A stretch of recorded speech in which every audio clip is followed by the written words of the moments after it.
골로새서 3장 말씀 다 같이 보시겠습니다. 16절과 17절입니다. 골로새서 3장 16절과 17절입니다.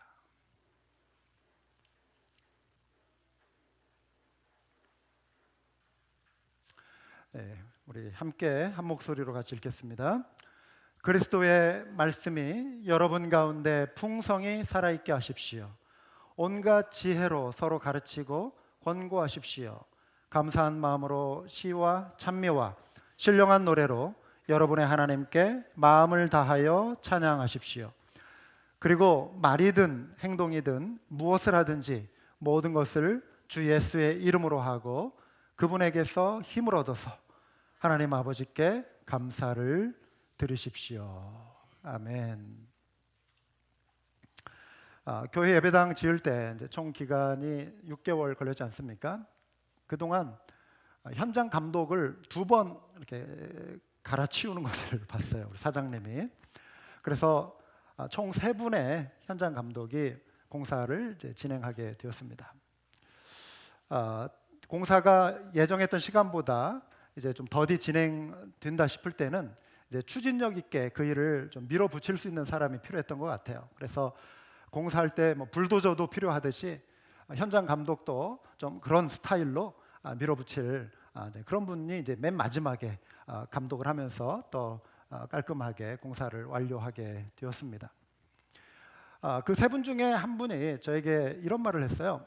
이제 벽이 나무 골조가 다 세워지고 이걸 덮은 이제 쉬락이 이제 도착해서 그것을 입히기 전에 저에게 그런 말을 하는 거예요. 패스터, 그러면서 자기가 다니는 교회에서는 또 이제 공사를 했는데 이 나무 골조에다가 교인들이 와가지고 성경 말씀을 이렇게 썼노라고 그런 이야기를 하더라고요. 그 말은 한번 생각해 보라. 너희 교회도 그렇게 하려면 해보라. 뭐 이런 이제 의미로 한 거였겠죠. 이제 그 말을 듣고 나서 이제 시간이 지나고 또 공사는 이렇게 다 되었는데 그렇게 하지는 않았죠, 우리가. 근데 제가 어떤 생각을 이제 이 말씀을 준비하면서 해보게 되냐면은 그 일이 떠올랐어요. 우리가 그 나무 골조에다가 성경 말씀을 쓰는 것도 뭐 나쁜 건 아니에요. 그렇지만 말씀을 정말 새겨야 할 그 자리가 있다, 이런 생각이 들어요. 그게 어딜까요? 바로 우리의 마음이라고 하는 것이죠. 교회는 건물이 아니라고 했지 않습니까? 교회는 예수 믿는 사람들, 우리의 모임입니다.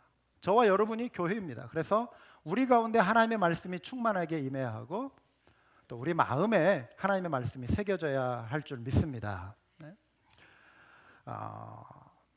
우리가 말씀을 교회 안에서 사랑하고 쌓아가야 돼요. 벽돌 쌓기라고 하는 이제 시리즈로 성경 설교 말씀을 지금 나누고 있지 않습니까? 오늘 주제는 이제 벽돌 쌓기의 3번째, 말씀을 쌓는 것, 말씀의 벽돌에 대해서 말씀을 나누려고 합니다. 우리 성도들의 삶, 교회 안에 쌓여야 할 것이 하나님의 말씀이라고 하는 것이죠.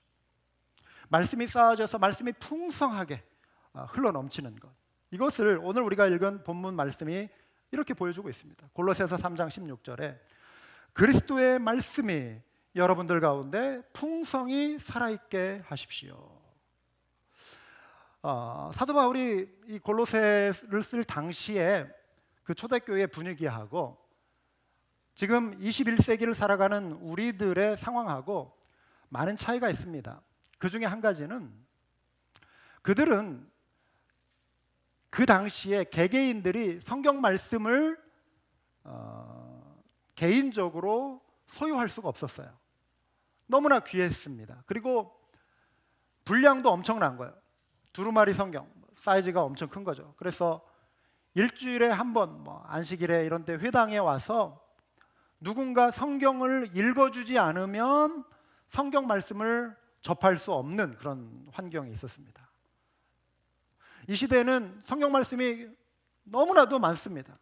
책으로 이렇게 인쇄된 말씀도 있고 또 스마트폰이나 또 컴퓨터를 켜면 그 안에서 인터넷 그 웹사이트를 통해서도 접할 수 있고 여러 종류의 여러 형태의 다양한 또 성경 그 번역본들을 우리가 접할 수 있죠. 그런데 이 당시에는 성경을 소장할 수가 없어요. 말씀이 귀한 시대였습니다. 그리고 글을 읽을 수 있는 사람들이 이렇게 많지 않았습니다. 그 당시에 그리스도인들 대부분은 노예들이 상당히 많았다고 합니다. 그래서 글자를 깨우치지 못한 사람들의 경우에 있어서는 더더욱이 누군가 성경을 읽어주지 않으면 하나님의 말씀을 알 수 없는 그런 환경에 살고 있었다라고 하는 것이죠. 그게 큰 차이였습니다. 그래서 데살로니가전서 5장 27절에 보시면 사도 바울이 이런 말씀을 해요. 나는 주님을 힘입어 여러분에게 명합니다. 모든 믿는 사람들에게 이 편지를 읽어주십시오. 이 말이에요. 뭐 한 권밖에 없으니까, 편지글 하나밖에 없으니까 그냥 편리하게 하기 위해서 읽어주십시오. 뭐 그게 틀린 말은 아닐 수 있어요. 다 돌려가면서 읽기 어려우니까 그럴 수도 있어요. 그런데 그 중에 하나는 글을 읽지 못하는 사람들도 그 당시에 많이 있었다라고 하는 것입니다. 그래서 전체 대중 앞에서 성경을 읽어줄 때 그들이 말씀을 듣고 이제 이해하게 되는 것이죠. 말씀의 벽돌을 쌓아가기 위해서 어떤 실천이 필요할까? 오늘 한 4가지 정도를 살펴보려고 합니다. 첫 번째는 말씀의 벽돌을 쌓아가기 위해서는 우리가 말씀을 듣고 마음에 새기는 것이 필요합니다. 즉 암송하는 것입니다. 말씀은 요한복음 1장 1절에 보시면 하나님이라고 그랬어요. 말씀을 마음에 새긴다라고 하는 것은 로고스, 말씀이 육신이 되어 오신 예수 그리스도, 그분을 우리 마음에 품고 살아가는 것입니다. 그러니까 말씀을 품고 살아가는 사람은 그 안에 예수 그리스도께서 충만하게 임재하시고 그의 삶을 다스려 가시는 것입니다. 말씀을 마음에 새기고 말씀을 마음에 모시고 사는 것이죠. 앞서 소개해드린 대로 인쇄술이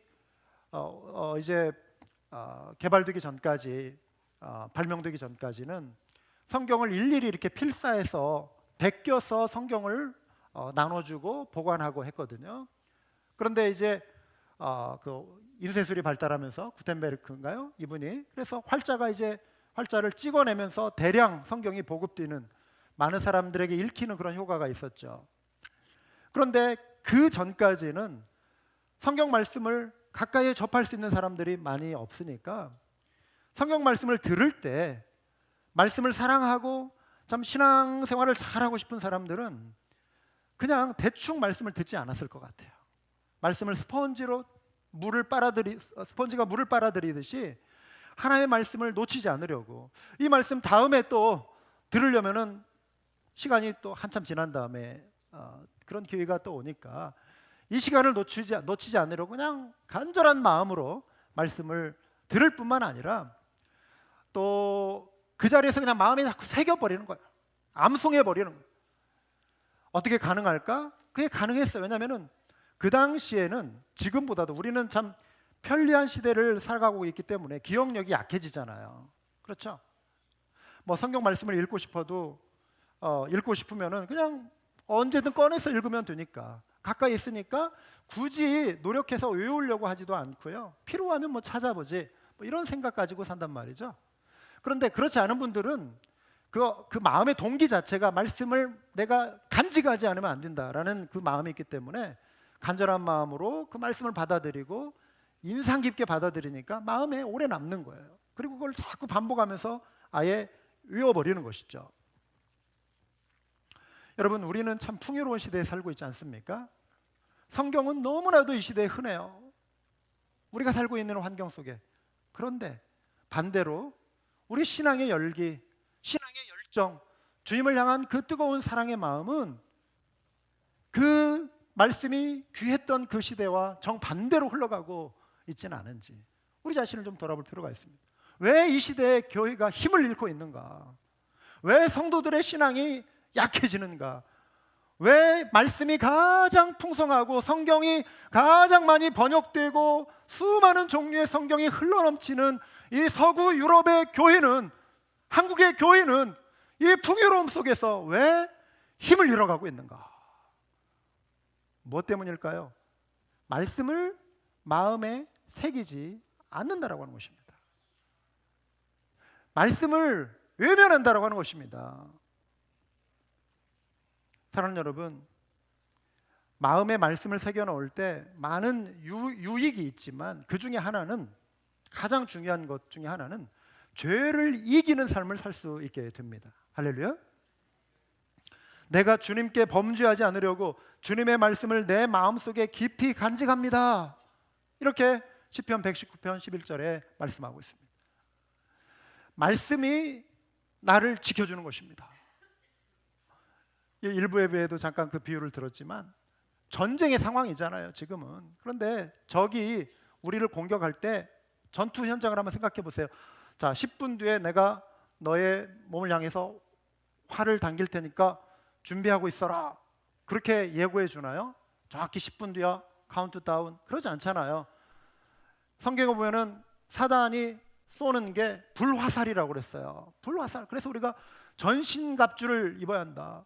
믿음의 방패를 가져야 한다. 성령의 검, 하나님의 말씀을 가져야 한다. 진리의 허리띠를 띠어야 한다. 의의 흉배를 붙여야 한다. 이런 여러 가지 전신갑주 무장하라고 하잖아요.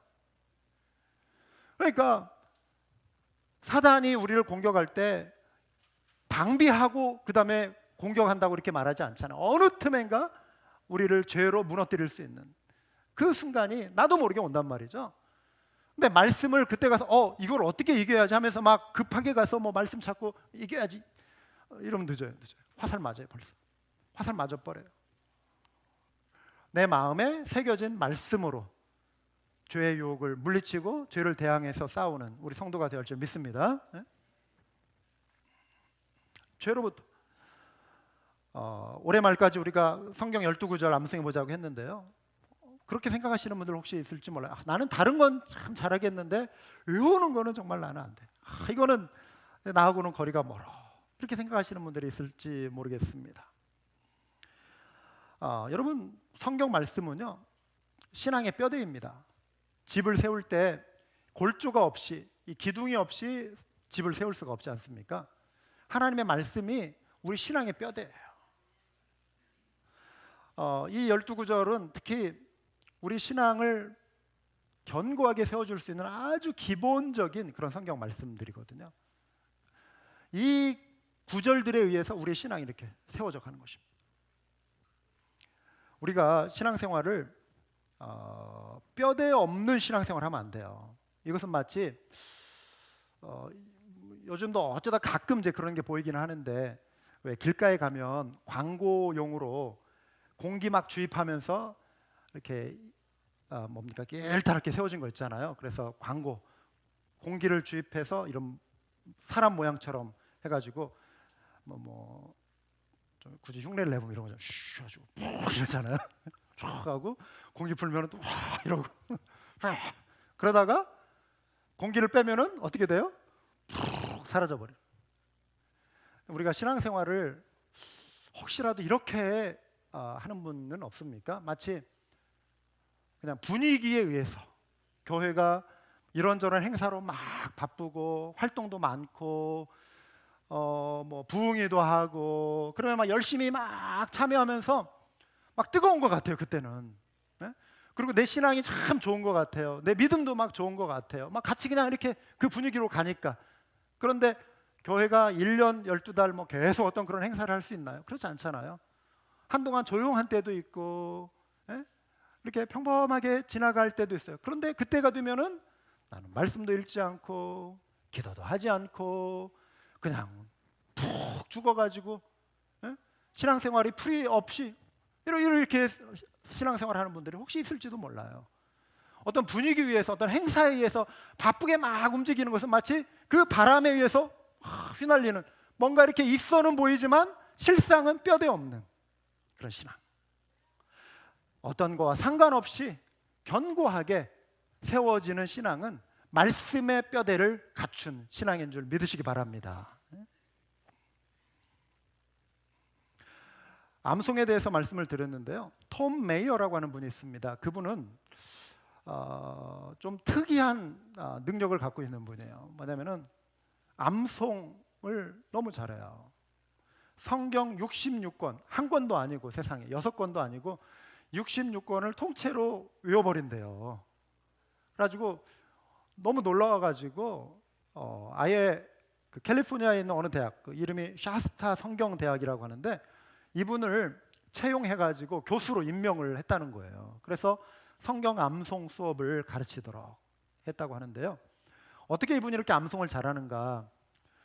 비결이 뭐냐면은 이분이 이제 이스라엘에 가서 유학을 한 적이 있답니다. 그곳에 가니까 랍비들이 고대 그 이제 히브리 성경을, 구약 성경을 이렇게 연구하고, 옛날에 사실 유대인들은요 이 말씀을 정말 외우는 사람들이 많았다고 하지 않습니까? 지금도 유대인들 가운데 그런 분들 많이 있을 거예요. 특별히 토라, 창세기부터 신명기까지, 민수기, 신명기, 창세기, 출애굽기, 레위기, 민수기, 신명기 5권 토라, 이거를 달달달 외우는 사람들도 많이 있는 걸로 알고 있어요. 그런데 그들이나 또는 광야 수도사들, 이런 분들이 어떤 연상법이 있다는 거예요. 그래서 고대 연상 기법이라고 하는데, 어떤 성경을 딱 열어서 각 페이지를 마음의 사진처럼 이렇게 딱 찍는다는 거예요. 많이 물론 읽겠죠. 읽고 사진처럼 찍듯이 찍고, 또 노래하면서도 하고, 뭐 드라마처럼 소리내서 읽고, 자기 귀에 들리게끔 이런 다양한 방법들을 하면서 외우는, 이제 그것을 좀 배우고 왔다는 거예요. 자기가 그걸 연습해 보면서 성경 66권을 외웠다라고 하는 것이죠. 이 예화를 소개해드리는 이유는 우리도 좀 자신감을 가져보자는 것입니다. 66권 통째로 우리가 외우자 이건 아니겠지만, 적어도 이 12구절 또 그 이상의 성경 구절들을 우리 마음에 감동을 주는 그런 말씀들을 한번 외워보자는 것이죠. 하나님은요 이런 톰 메이어 같은 분, 그분이나 우리나 차이가 없어요. 그분이라고 해서 우리보다 뭐 두뇌가 한 10배 정도 클까요? 그렇지 않습니다. 그 차이는 별로 없겠죠. 하나님이 저와 여러분을 만드실 때 우리 인간의 두뇌는 놀라운 능력을 발휘할 수 있는 그런 그 기능을 할 수 있도록 만들어 주셨거든요. 그런데 우리가 사용을 안 하는 거예요. 충분히 개발을 안 하는 것이죠. 노력을 안 하고 도전을 안 해보는 거예요. 지레 그냥 우리가 포기하는 경우도 많이 있다라고 하는 것이죠. 그래서 암송 저와 여러분도 할 수 있다라고 하는 것입니다. 아멘. 왜냐하면 암송을 해야 그 말씀이 마음에 새겨지기 때문에 그런 것입니다.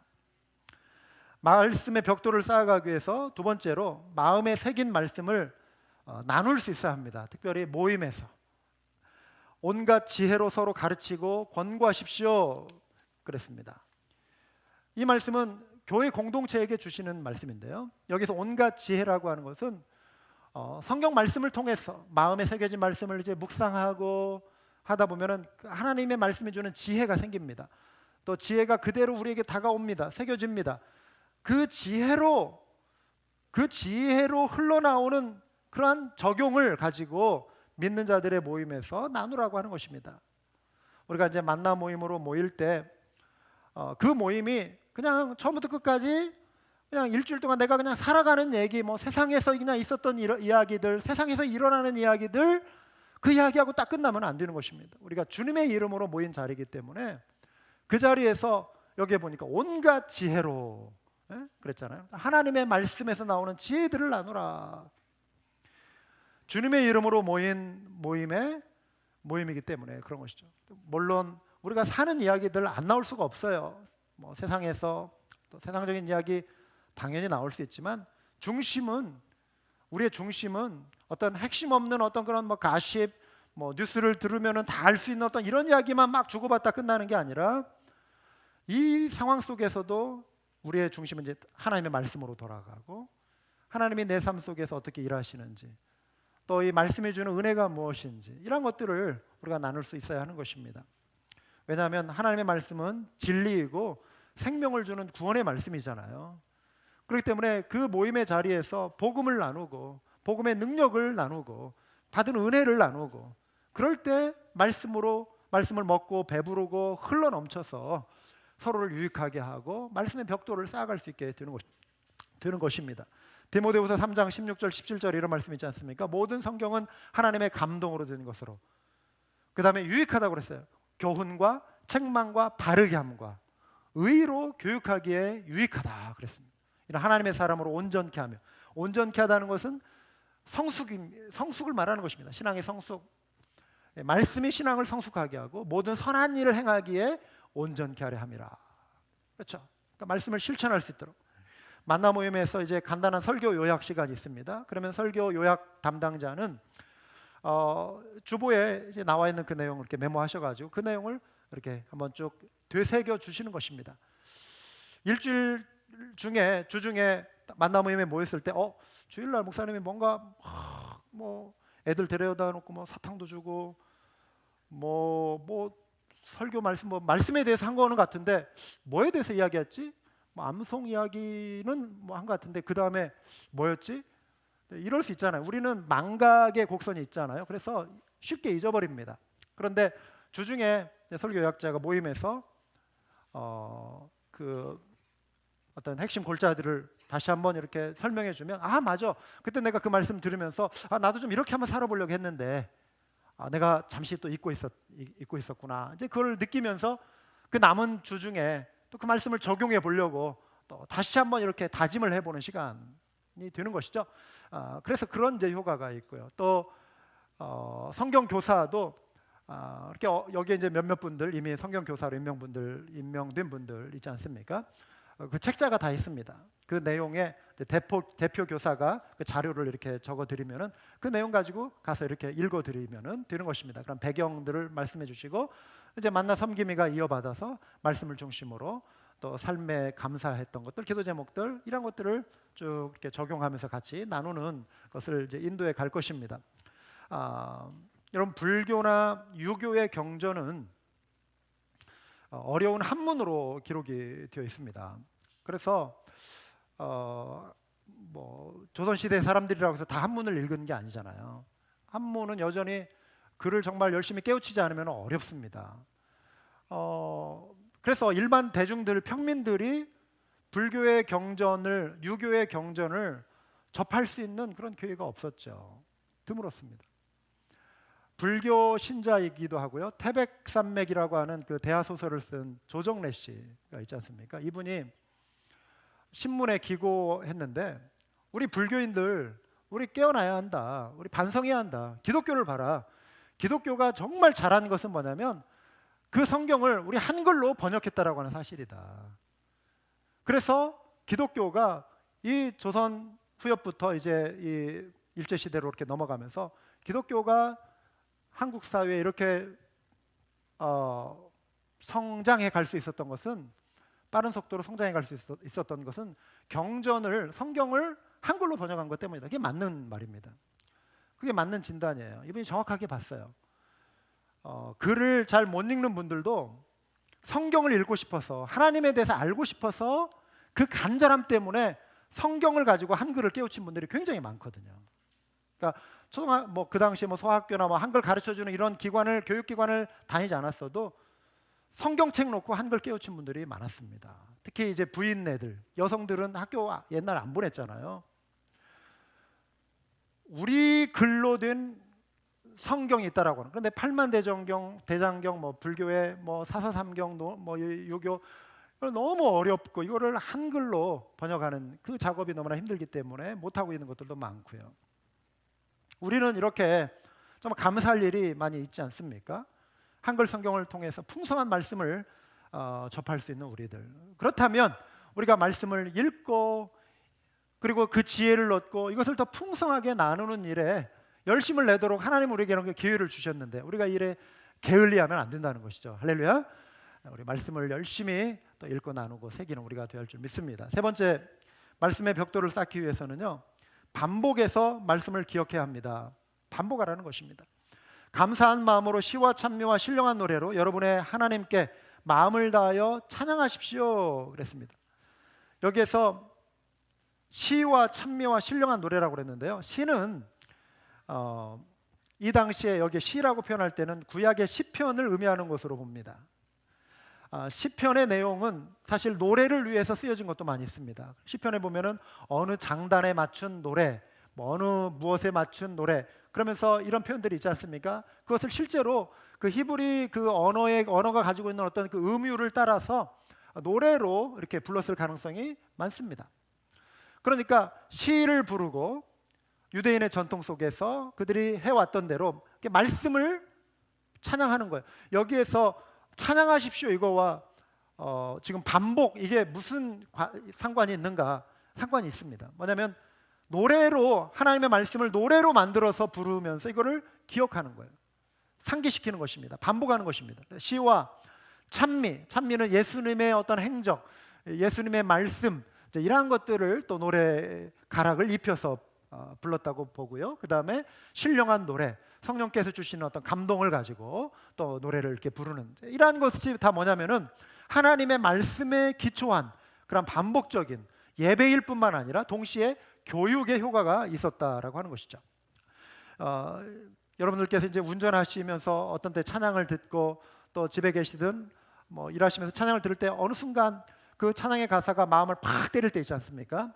그러면 감동의 눈물을 흘린단 말이죠. 그러니까 말씀이 우리의 마음을 감동시키고 그 가사의 속에 흘러나오는 그 은혜가 우리에게 울림이 되잖아요.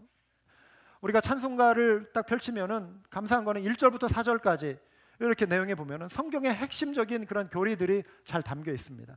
찬송가 가사를 쓴 분들은 그냥 쓴 게 아니라 성경의 진리를 교육하기 위해서, 다시 되뇌이기 위해서, 그 당시에 또 글을 잘 깨우치지 못한 분들도 그 당시에도 많이 있었고, 뭐 1600년, 1700년대, 1800년대도 마찬가지예요. 이런 분들이 노래를 부르면서 성경의 교리 신조들을 또 확신하고, 또 4절 같은 때는 주님의 다시 오심, 재림에 관련된 소망을 담고 있는 그런 가사들도 굉장히 많거든요. 그러니까 찬송은 예배일 뿐만 아니라 교육이에요. 반복하는 것입니다. 그래서 찬양을 부를 때 그 가사가 기도가 되고 다짐이 되고 결단이 되고 헌신이 되는 것이죠. 여러분, 중요한 것은 반복하라, 이런 말 있지 않습니까? 제가 만나에 대해서 지금 계속 이렇게 말씀드리는 것도 중요하기 때문에 그런 것입니다. 말씀 암송에 대해서 강조하는 것도 중요하기 때문에, 중요한 것은 반복해서 우리의 삶의 습관이 되도록. 또 이런 말이 있지 않습니까? 사용하지 않으면 잃는다. Use or lose, 이런 말이 있어요.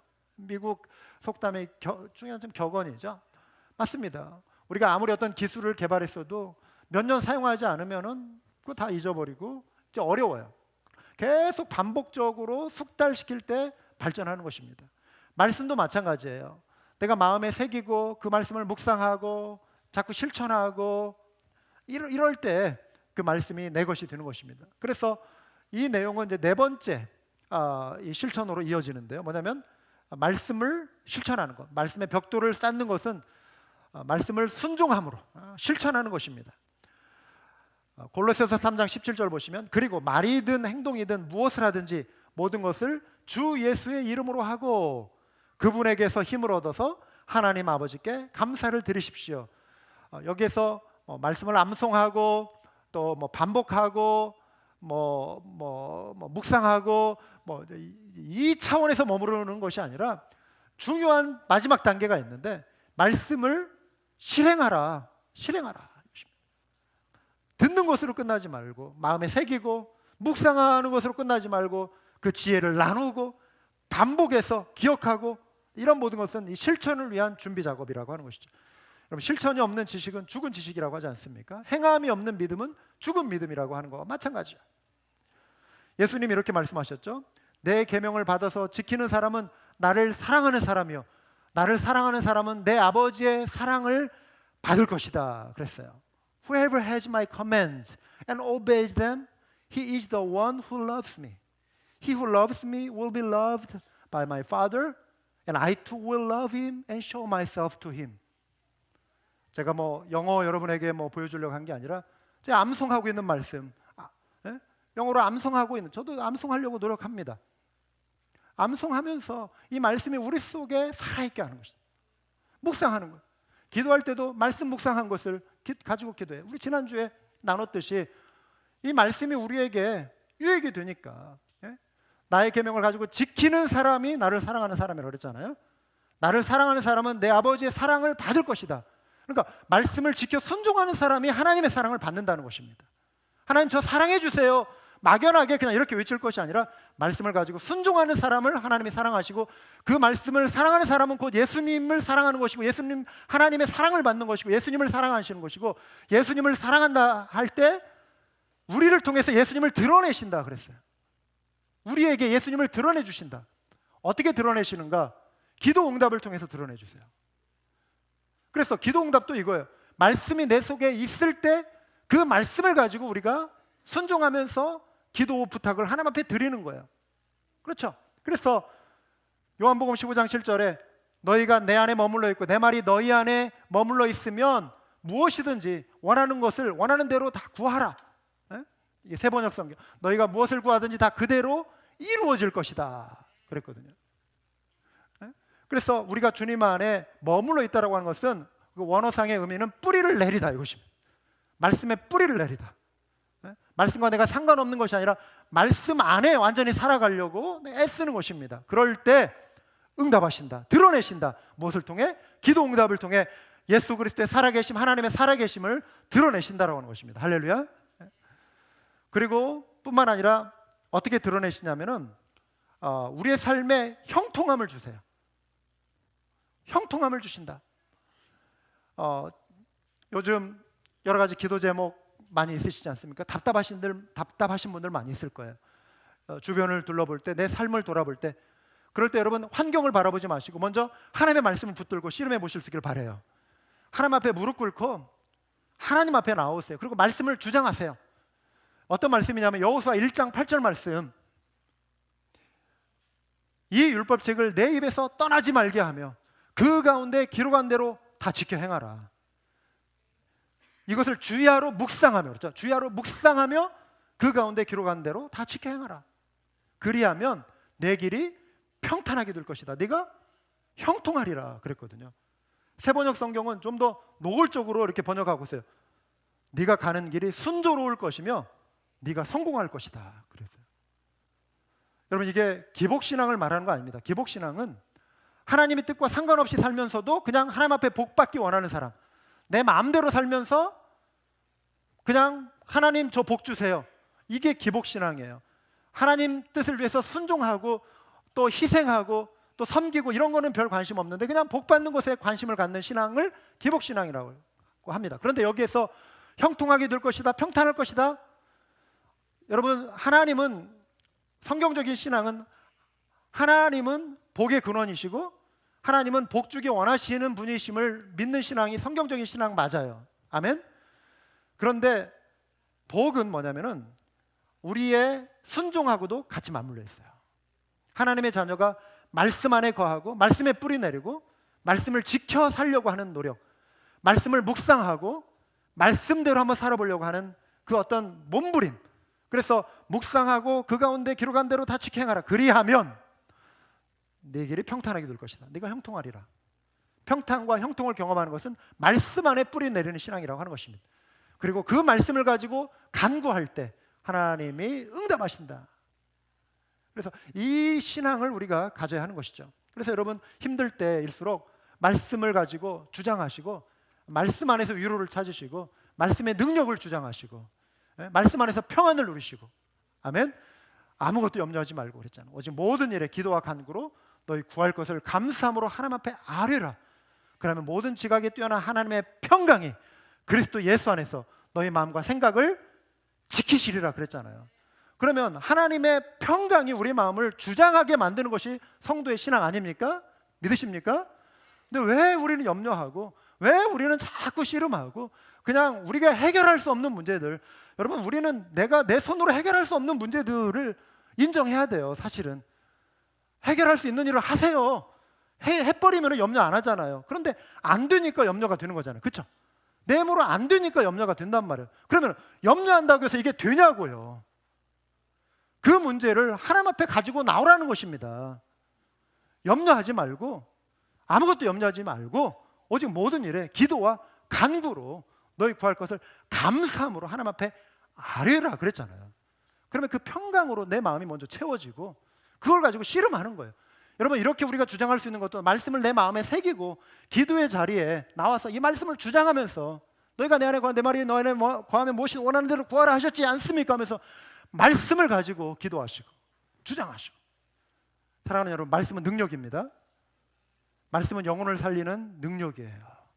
말씀은 우리의 삶을 변화시키는 기적의 근원입니다. 할렐루야. 그래서 말씀을 주장하시는 성, 이게 우리의 성도의 삶인 것이에요. 이게 우리 성도의 삶이에요.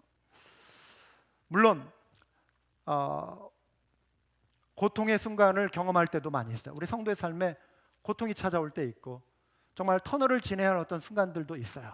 믿음의 사람들이 당하는 고난, 순환, 핍박, 때로는 순교의 자리까지 나가는 분들도 있고, 그래도 그들은 그 고통의 환경 속에서도 하나님을 바라보는 사람들은요, 인내할 줄 알고, 그 인내도 어디서 나오냐면은 하늘을 소망하는, 하나님의 약속을 소망하는 그 믿음으로 인내하고, 내가 내 삶을 통제할 수 없고 삶을 주관하시는 하나님의 크신 경륜을 다 이해할 수 없어 때로 하나님을 향한 원망도 나올 때도 있고 탄식도 나올 때 있지만, 그래도 하나님을 향한 하나님의 선하심과 하나님의 주권을 인정하면서 하나님 앞에 무릎 꿇고, 하나님, 이 고난을 이길 수 있는 힘을 주십시오. 그렇게 기도하는 것이 신앙이죠. 모세를 통해 주님께서 이스라엘 백성에게 교육하라고 했을 때도요, 오늘 나눈 이 원리가 그대로 적용이 됩니다. 이스라엘은 들으라, 쉐마 이스라엘, 들으라, 말씀을 들으라는 것입니다. 우리는 먼저 말씀을 들음으로 하나님의 말씀을 접할 수가 있는 거예요. 이 시대는 먼저 읽을 수 있고 하겠지만 말씀을 먼저 듣고, 그 다음에 뭐라고 했냐면은 내가 오늘 당신들에게 명하는 이 말씀을 마음에 새기라 그랬어요. 마음에 새기라. 한 귀로 듣고 한 귀로 흘려버리지 말고 마음에 말씀을 새기라는 것입니다. 그리고 새길 뿐만 아니라 묵상하고 이제 내 마음속에 풍성히 흘러넘친 말씀을 가지고 자녀들에게 가르치라 그랬어요. 부지런히 가르치며 자녀에게 집에 앉아 있을 때나 길을 갈 때나 누워 있을 때나 일어나 있을 때나 언제든지 가르치십시오. 언제든지 가르치십시오. 부모가 우리 자녀들에게 해줄 수 있는 가장 큰 선물 중에 하나가 아이들이 하나님의 말씀을 사랑하는 사람들로 가르쳐주는 거예요. 아이들의 마음에 하나님의 말씀을 새겨주는 것입니다. 일평생 주님을 떠나지 않게 될 것입니다.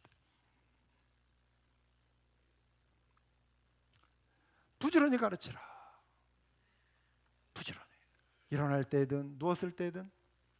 제가 아는 어떤 분은요, 한국에서 그 신앙생활 할 때 그 교회 집사님 한 분은 이 말씀을 가지고 그대로 적용하더라고요. 왜 달력에 하나님의 말씀 써 있잖아요. 그걸 그냥 버리지 않고 해가 지나면은 벽에 있는 달력 다 떼내잖아요. 그거 막 달 떼면 한 달 지나갔다 아주 확 버리고, 이게 아니라 뜯은 거 그 말씀 써 있는 거를 가지고 천장에다 세상에 붙여요. 천장에. 누워 있을 때도 말씀을 묵상하고. 네.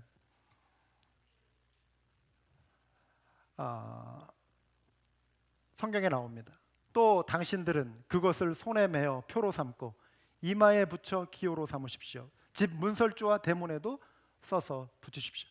뭐예요? 반복하라는 거예요. 상기하라는 것입니다. 잊어버리지 말라는 것입니다. 기억하라는 거예요. 이럴 때 신앙의 계승이 일어나는 거예요. 다음 세대에게, 우리 이웃들에게 신앙이 전달되는 것입니다. 최근에 제가 일본 관련 그 기독교 내용을 좀 이렇게 좀 찾아보면서, 자료를 보면서 발견한 게 있는데 참 마음에 이렇게 뭉클하게 다가오는 것이 있었어요. 일본의 그 이제 천주교죠. 그 당시에 예수회, 천주교 안에 도미니칸 선교회, 뭐 프란시스 그 선교회도 있고, 그다음에 이제 예수회 선교사가 선교에 굉장히 활동을 많이 했습니다. 1549년에 프란시스 제비어라고 하는 선교사가 일본에 방문을 합니다. 첫 서양 선교사의 일본 상륙이에요. 2년간 머무르고 이제 선교 활동을 하다가 떠납니다. 이분 뒤에 많은 이제 서양 선교사들, 예수의 선교사들이 와가지고 선교 활동을 하는 중에 불과 50년이 채 안 되어서 그 캐톨릭 신자들이 엄청나게 늘어납니다. 한 25만, 30만 뭐 이렇게 늘어납니다. 서양 세력들이 오는 거에 대해서 정치 지도자들이 위협을 느끼기 시작했어요. 예를 들어서 필리핀이나 이런 나라들 보니까 이런 포르투갈 이런 데서 와가지고 식민지를 자꾸 하려고 이런 시도들을 하는 것을 보고 문을 닫으려고 했습니다. 그래서 임진왜란을 일으킨 그 장수 누구죠? 토요토미 히데요시. 그가 집권할 때 기독교 금지령을 내렸습니다. 그런데 그 명령이 그렇게 강력하지는 못했어요. 왜냐하면 토요토미의 아내가 부인이 기독교 신자가 돼버렸어요. 캐톨릭 신자가 됐고 그 부인의 조카가 캐톨릭 신자가 됐고 그 토요토미 히데요시의 왼팔 오른팔 격인 그 장수들이 있을 거 아니에요. 그 오른팔인 고데쉬라고 하는 그 장수가 캐톨릭 신자인 거예요. 그리고 그 고데쉬의 휘하 병사가 한 10,000명 정도 되는데 그들이 다 이제 최고 사령관이 이제 그 캐톨릭 신자니까 그 밑에 병사들도 뭐 선택의 여지가 없이 어떤 뭐 형식적인 것일 수도 있겠지만 다 캐톨릭 신자가 된 거예요. 임진왜란 때 이들이 캐톨릭 신자들이 사실 우리 조선 땅을 침략해 들어왔어요. 그리고 채플린들도 보내요. 일본에서 채플린도 보내고 또 조선 포로들을 잡아가지고 일본으로 끌어가고 그들 중에 회심자가 나오기도 합니다.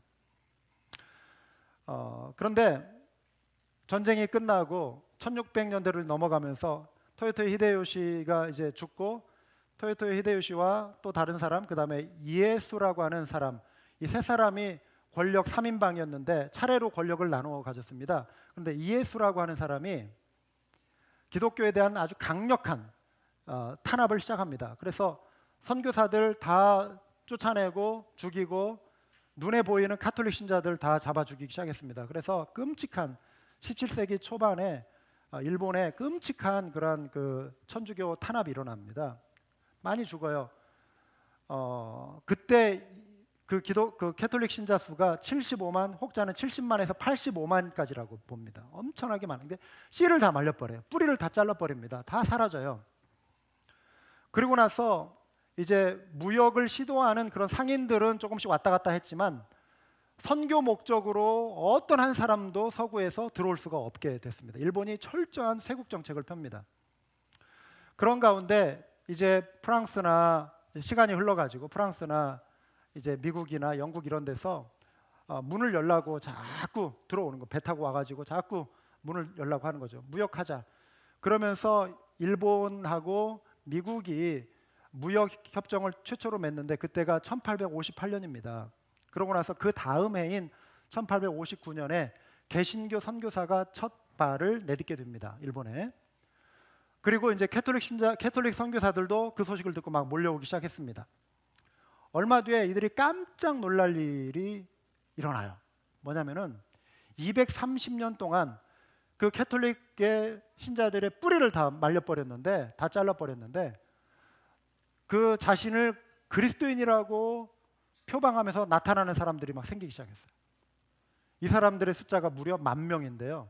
230년 동안 이들이 그 신앙을 지켜왔던 거예요. 예수의 선교사들이 전해줬던 그 신앙을 그들이 다 떠나고, 물론 그들 가운데 타협해서 또 무너진 사람들도 있고, 그것이 영화로 사일런스라고 하는 영화로도 만들어졌습니다.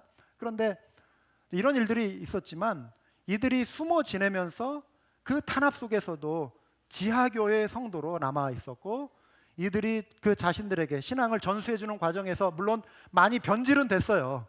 원래에서 좀 많이 떨어져 나가지고 이게 기독교적이 맞나? 뭐 이런 식으로 이렇게 갸우뚱할 것도 많이 있긴 했지만 어쨌든 그 신앙을 지키기 위해서 목숨 걸고 이들이 230년 동안 신앙을 지켜왔다라고 하는 것이죠. 그러니까 그 이야기를 들으면서 이 북한 생각이 나더라고요. 북한도 지금